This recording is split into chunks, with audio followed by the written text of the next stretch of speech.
Les bonnes raisons d'arrêter de consommer du sucre.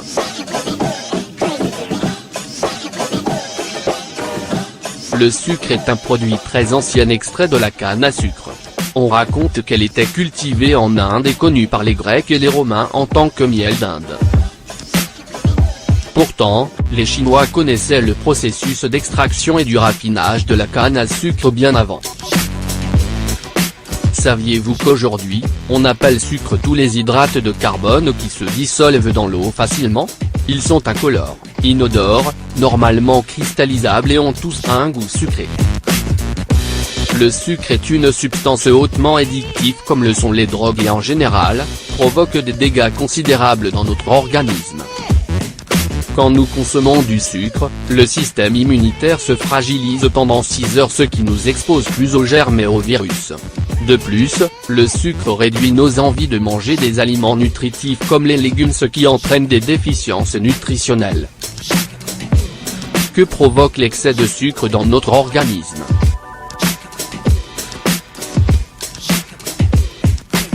L'excès de consommation de sucre est le principal coupable de la majorité des maladies qui se développent dans notre corps. Le sucre que nous consommons quotidiennement est fabriqué de manière artificielle et ne contient aucune vitamine ou minéral dont notre corps a besoin.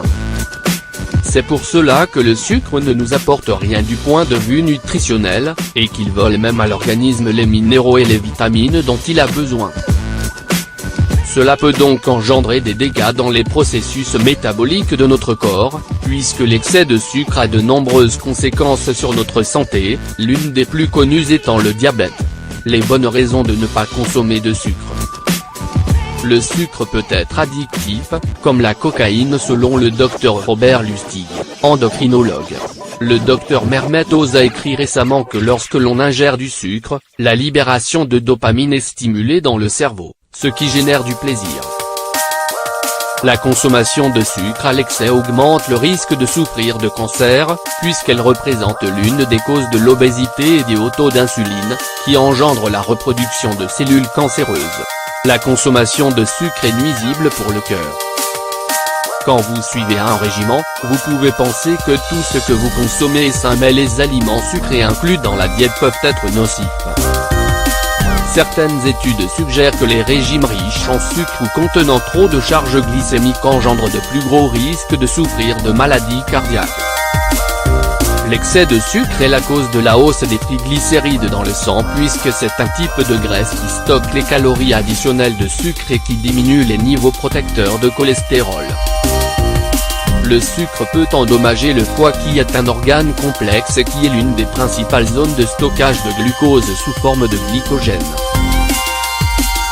Quand vous ingérez des aliments ou des boissons sucrées, le sucre dans le sang augmente et sécrète de l'insuline, ce qui oblige le foie à produire du glycogène en masse.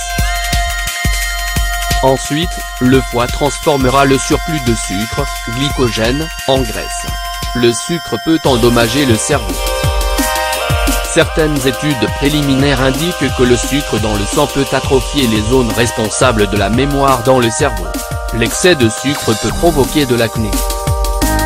Le lien entre le régime alimentaire et l'acné est sujet à controverse, mais certaines études ont démontré la corrélation entre les régimes forts en niveau glycémique et l'acné.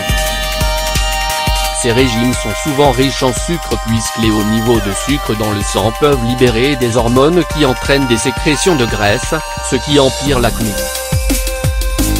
Quand nous consommons beaucoup de sucre, les bactéries de la bouche se nourrissent de ce dernier et cela augmente considérablement le risque d'avoir des caries.